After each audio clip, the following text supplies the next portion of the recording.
On episode 263 of the 40 Plus Fitness Podcast, we meet Dr. Nasha Winters and Jess Higgins Kelley and discuss their book, The Metabolic Approach to Cancer. You can find the full show notes for this episode at 40plusfitnesspodcast.com/263.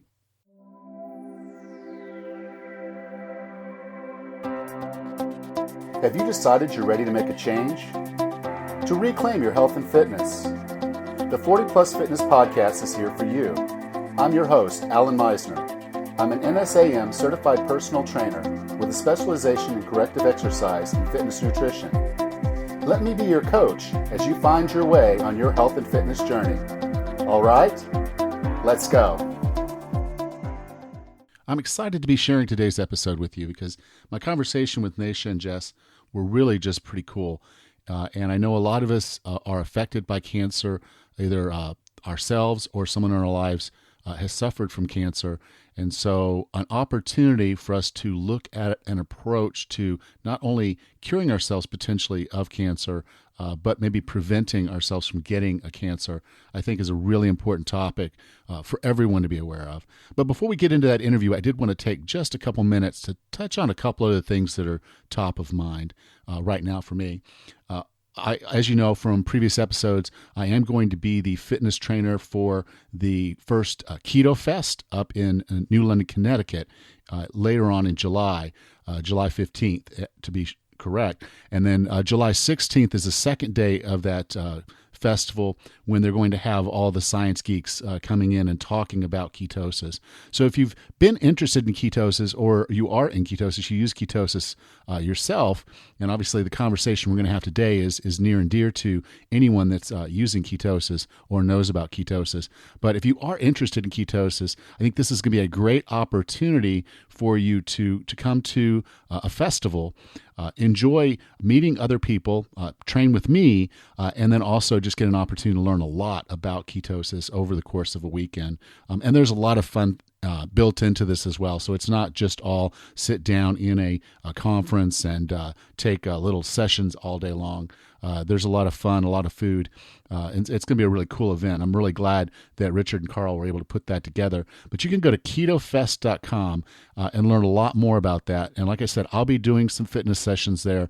If you're going to do this, I'd encourage you to go ahead and sign up early. They're going to have hundreds of people there in New London, Connecticut for this. And I only have a certain number of slots in the sessions that I'm giving over the course of Saturday. So if you're interested in training with me for a day or to learn more about ketosis, go to ketofest.com. Now, all that said, as we get into July, this is the time of year where we start looking at summer holidays, summer breaks. Folks are taking vacations. And some of the folks that I've been training, the question will come up, well, I'm going on vacation. How do I go on vacation and kind of prevent that from derailing my whole week or derailing my whole path? And, we're coming up on 4th of July here, which is a big celebration time in the United States that typically causes a celebration around food. And a lot of times our vacations center around food. So it's really hard sometimes for folks to stay on track with their eating while they're on a vacation. So I want to take just a couple tips that kind of come about during these conversations. And I think the first tip is you have to plan. If you don't take the time to know where you're going to go, know what's going to be going on there, and you're not planning the trip, the same way you'd plan airfare, same plan, if you're going to plan to stay in a hotel and then go from one place to another to do this tour, do that, it's all planning. Well, this with food and exercise, it really is the same thing. It's looking at your calendar, understanding when you're going to have time to do things and when you're not, understanding when you're going to have access to good food and when you may not, and planning. You may need to bring some food with you. You may need to research and look up certain hotels to know which ones have better gyms, or if there's gyms nearby, what their walk-on policy would be and what hours they would be open for you to do that walk-on. I happen to be a member of Anytime Fitness, so I will often search for an Anytime Fitness within reasonable driving distance of where I'm going to be. Knowing that my family is not going to get up as early in the morning as me, I plan my workouts early in the morning. I make sure that I'm not drinking too much the night before, so it's easy enough for me to get up.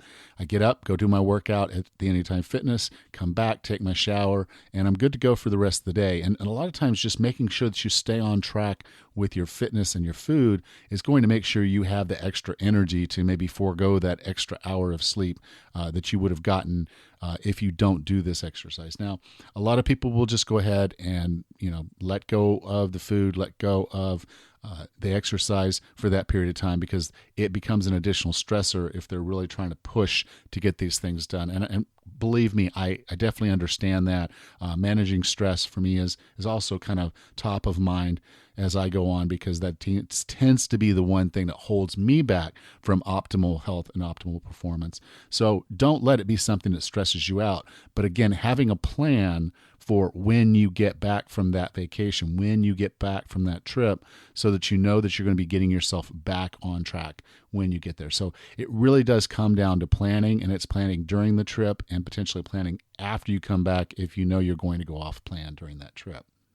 So let's go ahead and get into the interview. Dr. Nasha Winters is a really cool. I really enjoyed the conversation we had while she was on.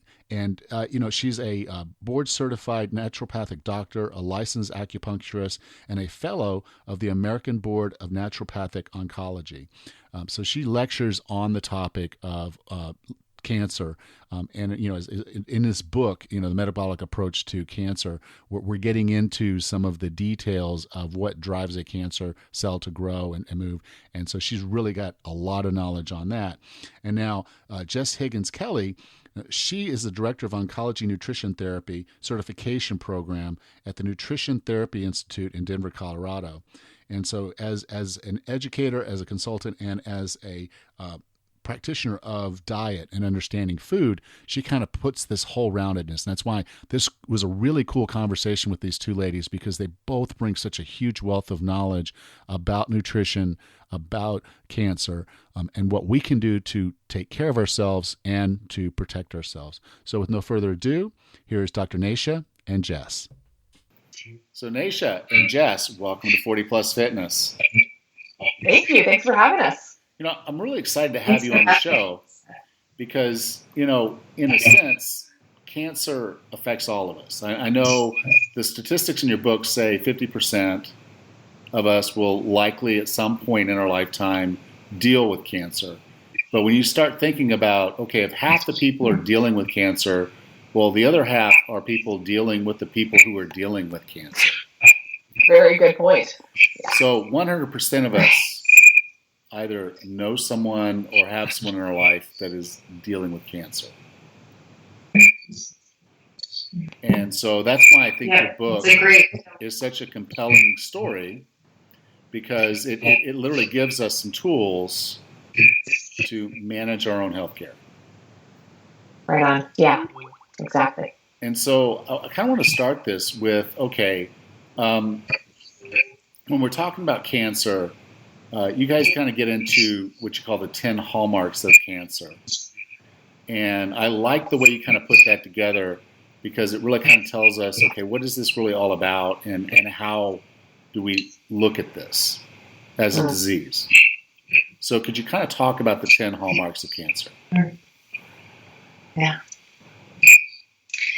Yeah, in the introduction to the book, when we're sort of trying to explain how the current Western medicine approach sort of assesses and treats cancer, this paper that had a first edition in 2000 and then later on added some more hallmarks has identified 10 security systems that basically a cell has to breach in order to become cancerous. So I like to think of it as, a burglar going through all these fancy, security systems in order to actually break out and become cancerous. And so what Western medicine does with that information, including, sustained proliferation and angiogenesis, and some of those hallmarks, is they develop drugs that have one target. So it's a one gene, one target approach. Now we contrast that with our terrain 10, many of which cross over, but it's looking at it from more of a whole body approach versus a one target one treatment type of approach. So really, it's just sort of contrasting, identifying what Western medicine uses for their hallmarks of cancer to identify drugs and those type of treatments versus our approach, which, is not something that people should do in lieu of what they're doing with Western medicine. It's a complement. We're not telling anyone not to do those things, but we're providing another way, another lens of how to look at the cancer process and factors that can contribute to it. Because as we say in the book, looking at cancer after it's already happened,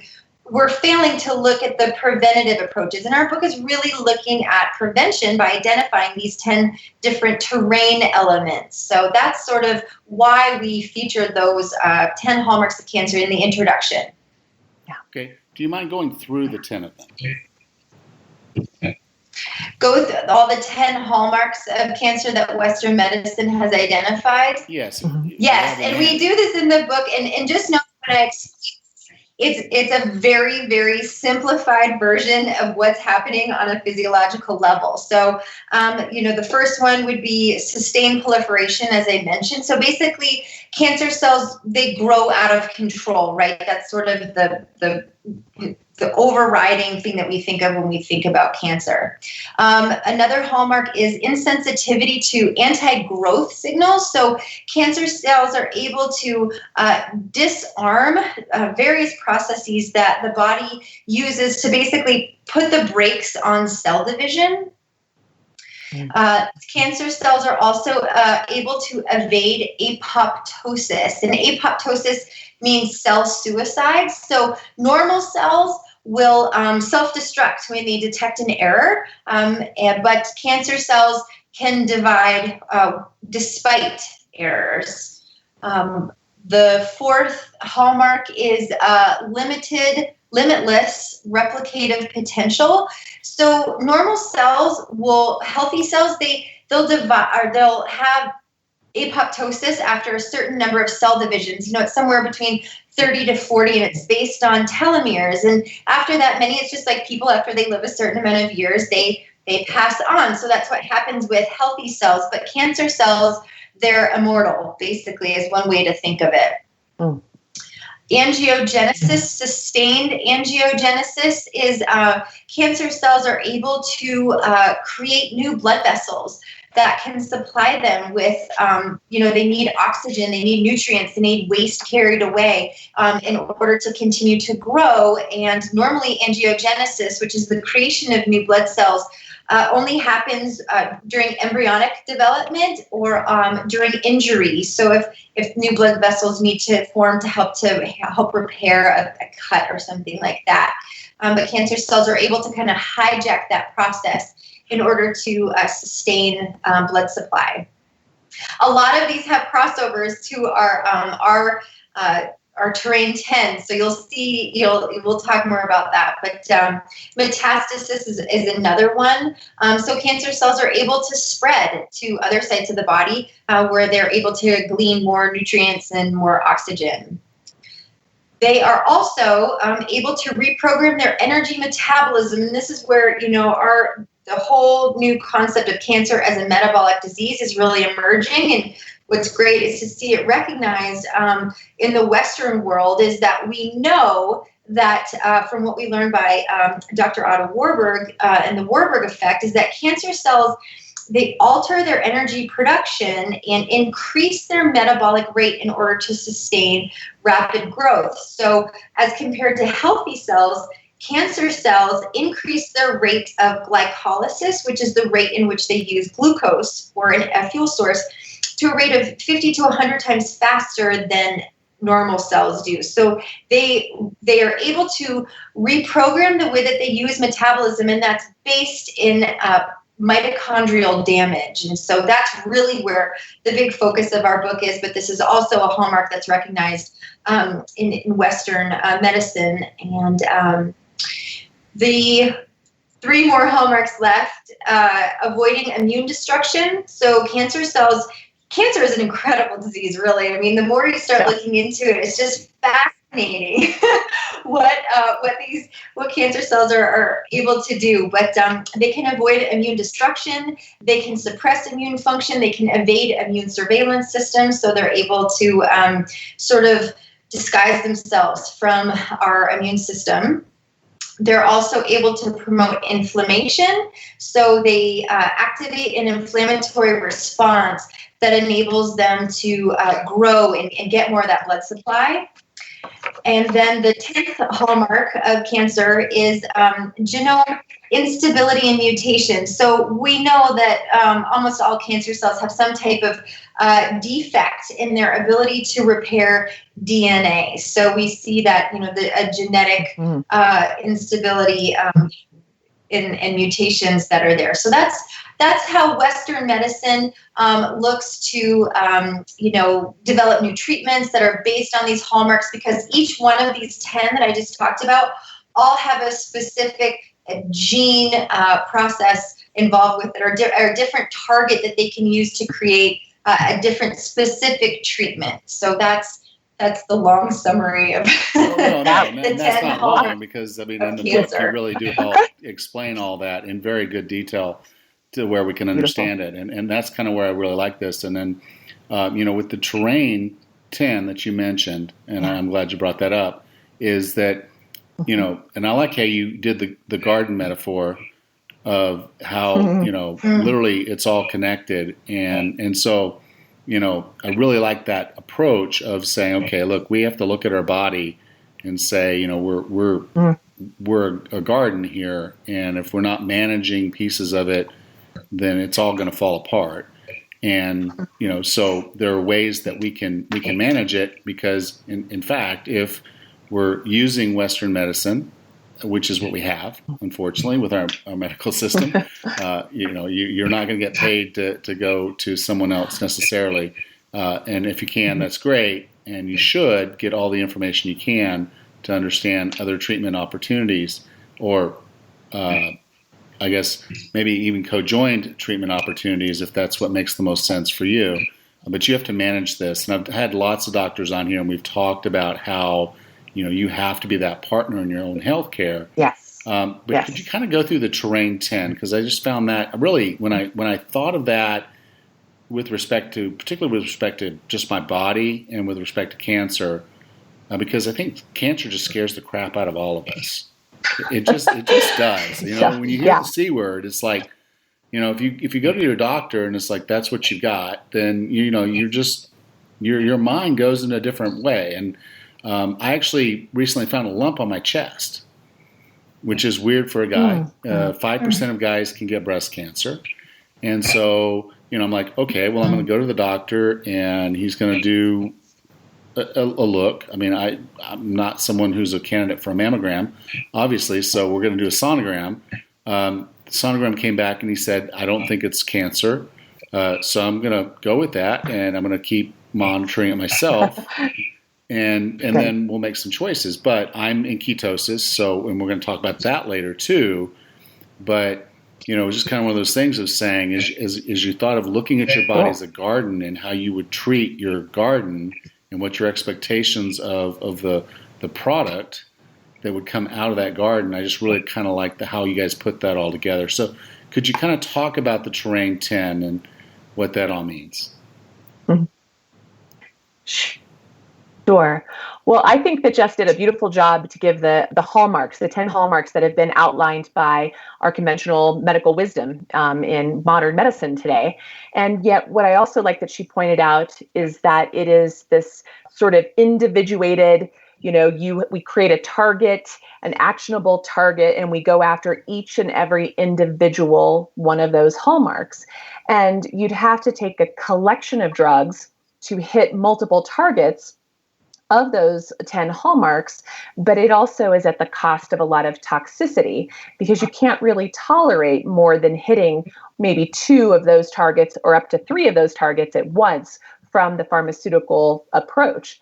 So how we then translate, and how I've been understanding this in myself and in my patients for a quarter of a century, is to think exactly as you said, as a garden. I'm very visual. I really relate to nature. I really relate to the outside world around me. And so I'm going to paint a little visual of how my brain thinks about the terrain 10. And so imagine, first of all, that you've got a canopy, a beautiful canopy that's branching, billowing over a beautiful tree. And that canopy is our epigenetics. It's our blueprint. It's what we came into this world with. We got that from both our mothers and our fathers, and even their mothers and fathers upstream a few generations. And that information may seem to us as something permanent, which it is to some degree, but it's also dynamic. And we can offer things to that epigenome to change its expression. Okay. So there's the canopy. And then that tree grows out of this big, beautiful soil that we can either enrich and, nourish, or can poison and degrade. Right. And so that soil is our microbiome. And so that is the little symbiotic critters that we live with, that in fact were more bugs, if you will, than we are human DNA. It's about a 10 to 1 ratio of that. So it's very important of what's going on in our microbiome and how we assimilate information from our food and our environment around us, how we build neurotransmitters, how we interact with our hormones, and how we build nutrients that we need to function. And then out of that soil is the trunk, very dense matter of this big, beautiful tree that we want to create, which is our mental, emotional health. And we often underplay this in our culture. We tend to not want to think about our emotions. That's why we actually leave that chapter for the last in our book. But both Jess and I wanted to highlight it really upfront, but we know that people like to hit the tangible before you get to the nitty gritty, if you will. And we've been able to show that even simply having childhood trauma can increase your risk and rate of cancers, emotional trauma, emotional stress, even the gene pool of maybe your grandparents might have been in Nazi Germany and in a concentration camp, and that's going to impact your emotional response 2 generations downstream. So we really put a lot of emphasis on digging in the emotional garden as well. And then out of that trunk are these 7 beautiful branches that include things like our blood sugar balance, which we'll spend some time on talking about, like the ketosis and the metabolic approach specifically. The circulation, that angiogenesis alluded to, inflammation, big, the driver of many chronic illnesses of modern life today. Immune function, which Jess also talked about as one of the hallmarks. If we lose the 3 R's, which is to recognize, respond, and remember, if we lose any one of those 3 R's, we have a dysfunctional immune system. And most of us, by the time we're fully cancering, we've lost all 3 of those R's. So we address that piece. We address the hormonal balance because we are just swimming in a pool of exogenous endocrine disrupting estrogens, from our receipts to our water bottles to our groundwater to other things in our environment that are making us all, like you said earlier, Alan, about the breast tissue. I mean, I never saw men with breast cancer early on in my practice, and I now see it all of the time. Things are changing. We're all swimming in a big swimming pool of estrogen. And then things like toxicants, the environment itself, from coal to, burning mercury to arsenic and all kinds of heavy metals to, all the types of chemicals, the 200,000 plus new chemicals on the market over the last 60, 70 years that were never part of our world before. And our circadian rhythms, our night and day patterns, our stress response. My gosh, just 100 years ago, we were all living by, candlelight and very soft lantern light. And today it's blue light RS. A lot of people think that's one of the biggest drivers to our illness today is the EMFs, so all the electromagnetic frequencies, as well as the exposure to a lot of screen time and blue lights in our overhead lighting. So I think that covers the tree quite beautifully, and we can choose to nourish that tree. We can choose to poison that tree, and we can also, most importantly, analyze the health of that tree by looking at its soil, by looking into its canopy, by looking at each and every branch and the trunk individually, because oftentimes a lot of those imbalances are not available to us to see right out, right in front of our face, right? It might take years or even decades to realize that we're imbalanced in any part of that tree. And so our goal here with this book is for people to kind of go digging in a little bit deeper into that proverbial garden and take a look into those trees and examine every leaf, if you will, and realize that there's a lot more you can do well before that tree starts to fall apart. Yeah, and I think that's one of the things that I really liked about the book was that we're not just talking about a simple just do this one thing. And unfortunately, this is a limited podcast. It's not a series that we're going to run for 13 to 16 weeks and go through all of the chapters of your book, because there's just so much there. We're going to have to stick to just a couple topics here. But again, I'm just telling you, if you or anyone in your life is affected by cancer, this is a good book to just kind of start getting your head and your wrapped around this very, very complex thing called the human organism, and this thing that goes wrong with it called cancer, that's even more complex than the human organism, because it's actually, like Jess said, it's sort of the superorganism in our organism. It's what we would aspire to be if we could just keep growing and getting bigger and stronger and more awesome. That would be great, but unfortunately that's not how we work. We have this telomeres, and damn it, that's just the way life works. But anyway, of course, I am a big fan of ketosis. I go in and out of ketosis all the time. Now that I've started paying attention to it, I actually enjoy being in ketosis longer and longer. So I figure at some point that's probably just where I'm going to stick. But I do like beer, so I'll probably I'm going to come out every once in a while just to have a beer or two, or maybe more. But it's just kind of one of those things of saying, life is a balance, life is a choice, and you have to enjoy yourself as much as you can. Within reason, and so a beer here and there, good quality beer. I'm not drinking the junk stuff. Good. Because one of my brothers is a brewmaster, so if I said I wasn't going to drink beer ever, he'd hate me. But no, I will drink beer, particularly his, because it's really good. But let's talk about ketosis, because I actually have some listeners that have family members and some that are actually using ketosis as a therapy because they've already been diagnosed. But there's actually strong evidence that ketosis might also be somewhat preventative for cancer, and you kind of brought that up in some of your terrain 10. So let's talk about ketosis and why it might be a good approach if you feel you're at high risk. Because reality is, from an inheritance perspective, only 5% of it is really inheritance, and the rest of it is lifestyle choices. And ketosis is kind of one of those lifestyle choices that puts us on the right side of that balance sheet. So can we kind of talk about that and what that means? Sure. Well, taking us right back to where Jess started the conversation, to those 10 hallmarks, the work of people like Dr. Thomas Seyfried and Dr.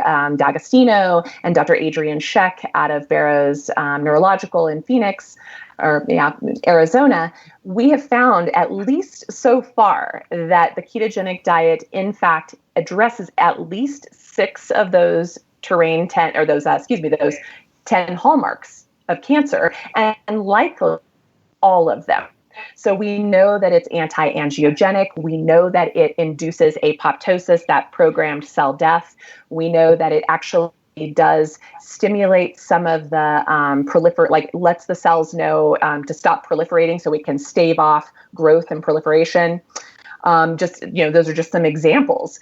We also know that it works very specifically on some growth factors, most in particular insulin growth factor, mTOR, the PI3K pathway. And we've actually now, in some really, really interesting research, the whole rage right now in the field of oncology is immunomodulation, right? So we're talking immune therapies, and people have heard of like the Jimmy Carter drug, the Keytruda, that was used for his melanoma.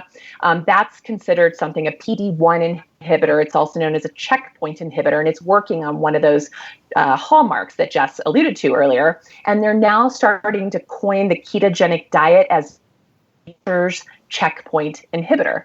And so from a metabolic approach to cancer perspective, I have found over a quarter century and just over the past decade that the ketogenic diet also impacts that tree, that terrain 10 that we discussed, on every one of those branches, trunk, soil, and canopy. And so it's pretty incredible to me that you can have one therapy that can address everything head on.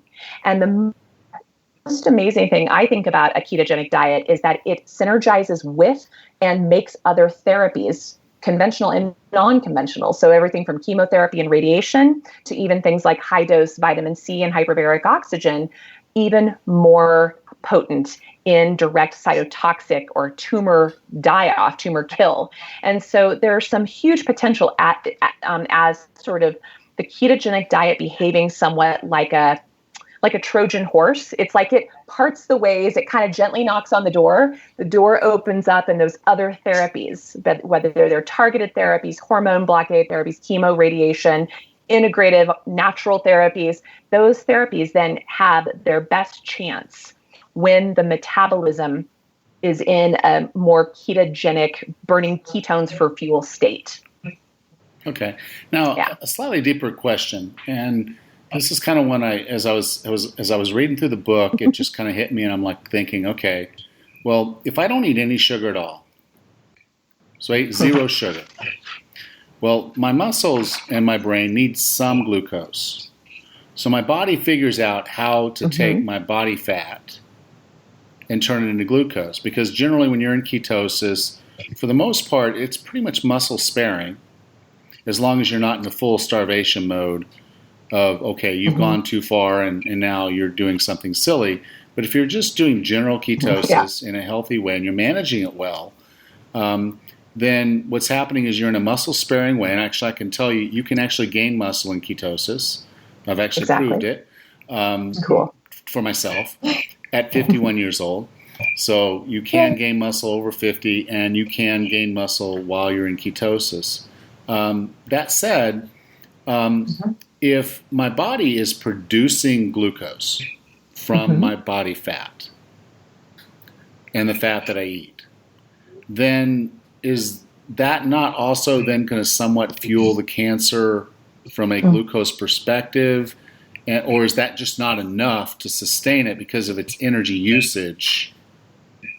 Or is my body going to choose to give that glucose to stuff it likes and maybe not? Again, you see where my brain was going with this. It's like, how does the body decide where to put that glucose so that I'm not in a situation where my brain is starving because I have a cancer and I'm in ketosis? How does that work? What do you think?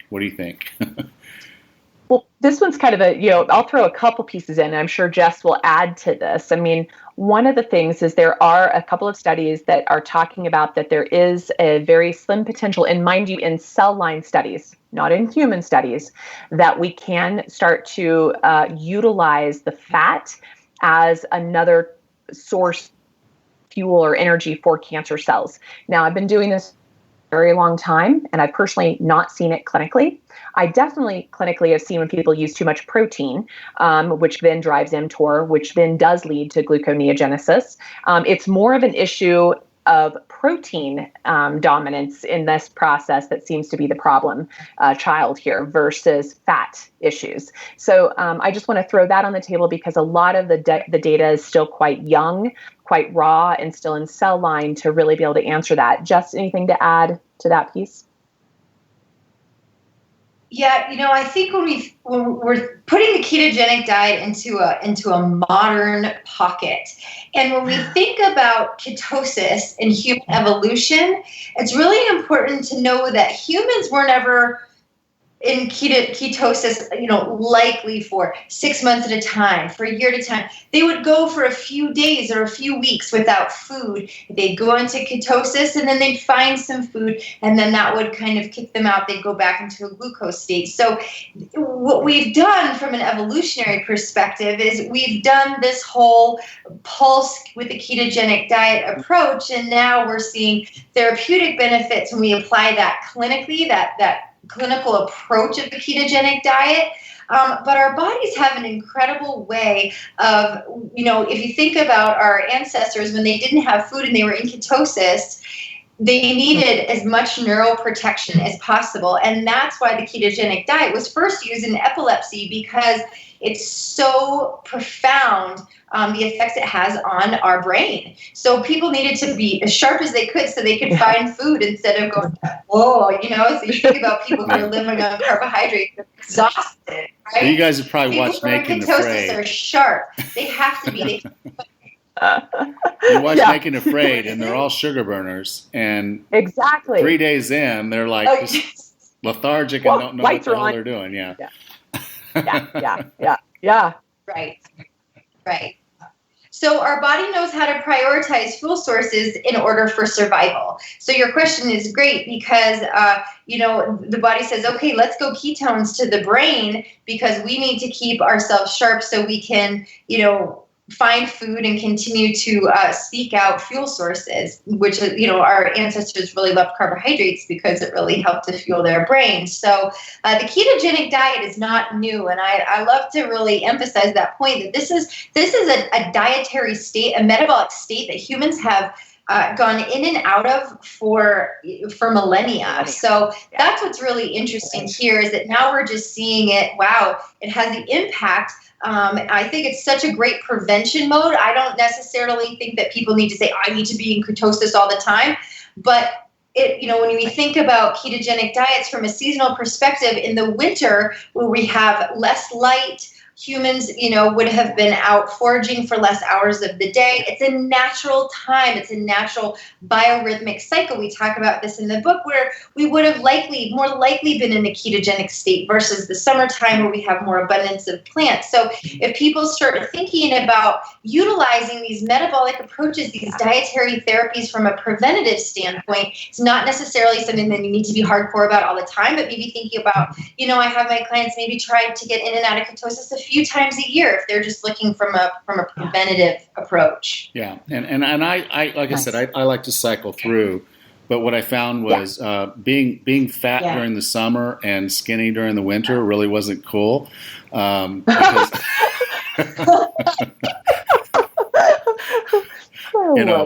it might have worked back then, but it just doesn't seem to work in the modern life. But there are so many people that are really just sort of I don't know, for lack of a better word, they're wanting to do ketosis full time. Mm-hmm. Yeah. And I can respect that. They feel good. They feel good when they're in ketosis. And that we really don't have anything to tell us what that is, what that's like for long-term perspective. Right. So, I would just say for folks, make sure you understand what you're doing and, follow good protocols and pay attention to what your body's telling you. But this can be preventative as well because, like you said, it touches on all of the train 10 at some level. Right. To say, okay, if you're concerned, this is because I was talking to a doctor not long ago, and he said, we pretty much develop the stem cells for cancer when we're kids. Exactly. And we have them; they're there, and then they're going to either develop or they're going to die. Right. And we get to choose, based on our lifestyle, what they do. Beautifully stated. So, in a general sense, I think, being low carb at some level and just saying I'm just going to avoid sugars at some level is healthier as a choice. Doesn't mean you have to get into ketosis per se. Right.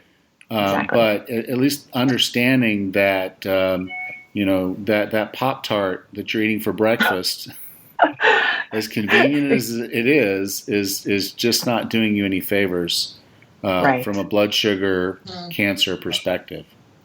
So, as you might imagine, I am a big fan of meat. I love meat.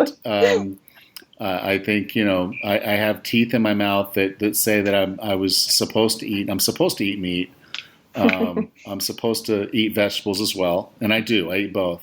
But I'm a big fan of meat. I do eat a good bit of seafood. I pretty much eat fish or seafood every single day. So, I think I'm pretty balanced with all that. But it's kind of sad because you have both sides of this argument. Okay, so I'm a meat eater, or I'm a vegetarian, or a vegan, and so they get on these, and it's almost like it almost gets political. Are you a Democrat or Republican? I'm like, I don't care.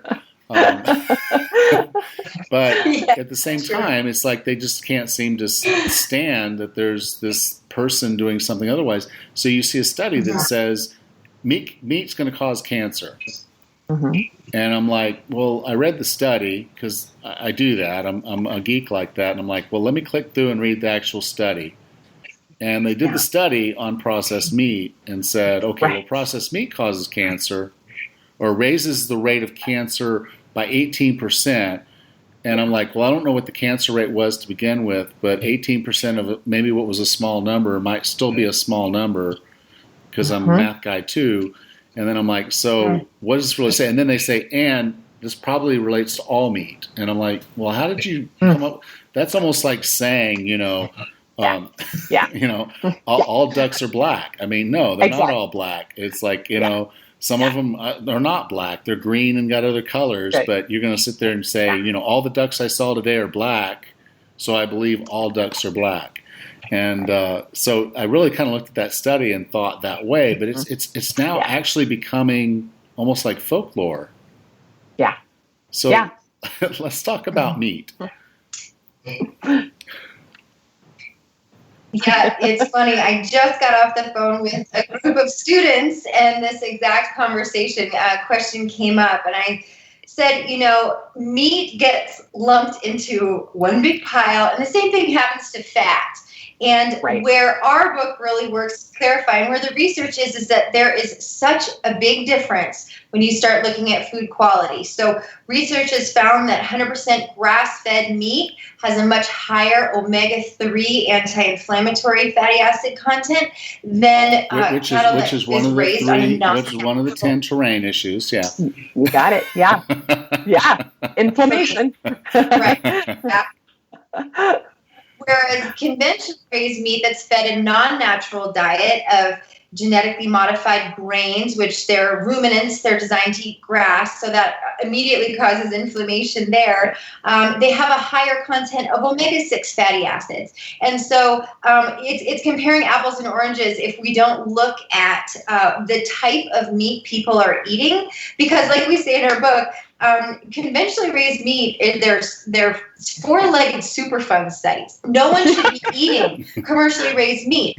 It's like disgusting. If I go out to a restaurant and I don't know the food quality of the meat they're serving, I will eat vegetarian because I don't want to eat commercially raised meat. But where these studies are really failing to look, and what I encourage my students to look at and my clients, is where's the food quality? When you look at the methods, what kind of meat are they using? What kind of fats are they using? If you're saying all fats are bad, well, are we looking at partially hydrogenated oils and fried foods and that kind of thing compared to omega-3 fatty acids found in wild-caught salmon? Again, these studies really fail to differentiate where we really see a need for nutrition science in these studies, because these studies are done by doctors who likely have absolutely no education or training in nutrition science, and that's where so much misinformation is coming out.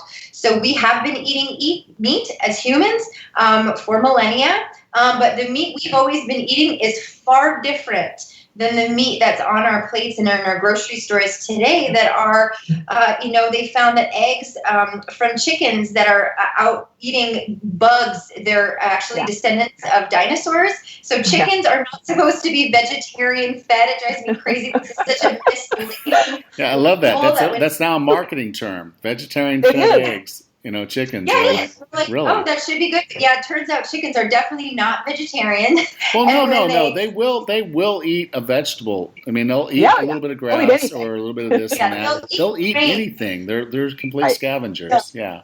But they prefer to eat bugs and lizards and those type of things. And when they're out pecking around and outside, they have a higher amount of vitamin D than chicken eggs that come from conventionally raised chicken. So we see a big difference in nutritional content when we look at the food quality. And that's where these studies really, I spend so much time on the phone with my clients, and I know Nasha does too, just kind of debunking what they read, because people will call me like, I just saw this study that meat causes cancer. It's like, okay, calm down. Let's read through this. Let's pick it apart and actually really, look under the hood of where they missed the mark from a nutrition science standpoint. And that's what our book really aims to, one of the things it aims to bring to the forefront is food quality, because that is a conversation that's not happening in some of these mainstream studies. Yeah. Now there is one other concept in the book that I do want to bring up, because I love my grill. And I know, yes, of course, that's not the best way for me to prepare my steak or my meat. So let's take a minute just to kind of talk about the cooking and the fact that, yes, if we're cooking at high temperatures, it is creating a small problem for us.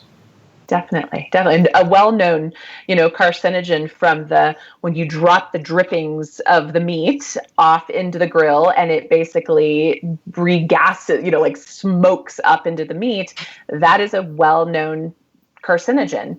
And so we can overcome that by lowering the heat, slow and slow. You could actually get better quality, flavor, and taste. But the key is also marinade.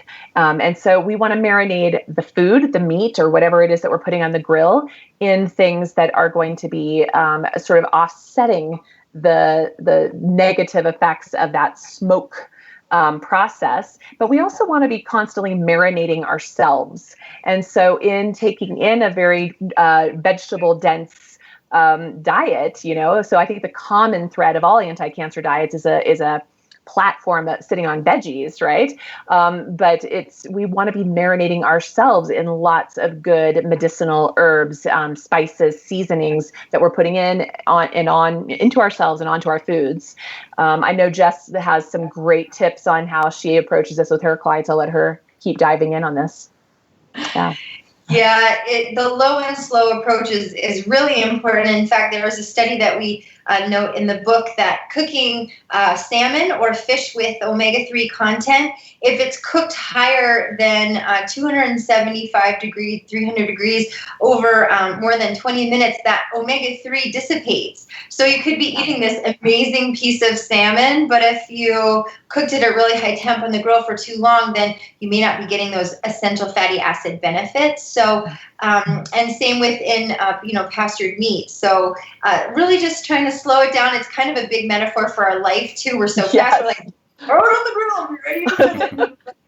Kind of need to, and we grill all the time. My husband and I love grilling, but we just kind of turn it down. Rosemary has been shown to negate some of the effects of the HCAs and the polyaromatic carbons. Several other herbs have been identified that we talk about in the book that can help to negate those effects. So again, a good marinade is really important, and then that low and slow can really help. I mean, still get the awesome taste of grilling meat because it's delicious. And so well, one of the things I'll do, and it's kind of interesting, like particularly when it's chicken and whatnot, is that I'll cook it, I'll pre-cook it, like boil it a little bit, just a little bit, and then I'll grill it. Yeah. So it's not on the grill really cooking that long, right, and at that heat for very long. So, there's a few things I think you can do, still kind of get that grilled stuff, but it's not, not as bad. But yeah, you're right. I'm sorry. Every once in a while, just having a good grilled steak is you just have to. Charred. Yeah. Exactly. You just have to. Okay. So again, ladies, I just really appreciate having you. I appreciate this book because I do think it's a gift to the world.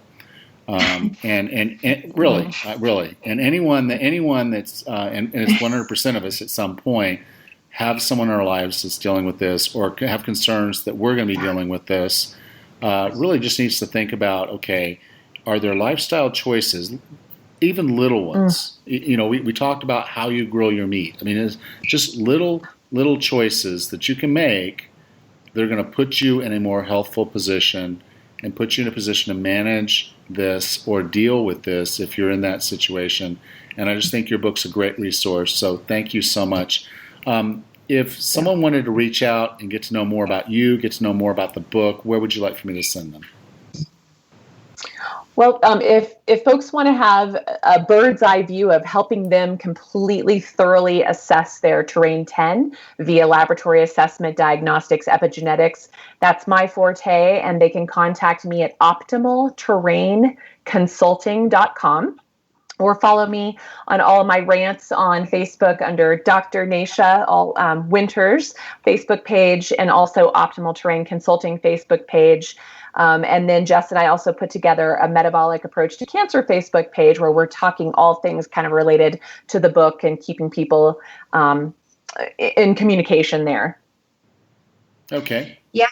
And I am available at remissionnutrition.com, and we sort of do do the nutrition part of what Nasha covers in the Terrain 10. So kind of taking it deeper, like how do you cook your chicken, those kind of things a little bit. So we do the nutrition therapy, how to fine-tune ketogenic diets, those type of things. So remissionnutrition.com. We also offer webinars to the general public and education series. So it's a good resource there. And then we're on Facebook too at remissionnutrition.com on Facebook. So awesome. So this is going to be episode 263. So if you go to 40plusfitnesspodcast.com/263, you'll find all of those links there. So again, Nasha and Jess, again, thank you so much for being on 40 Plus Fitness. I really appreciate you sharing today. Thank you. Thank you.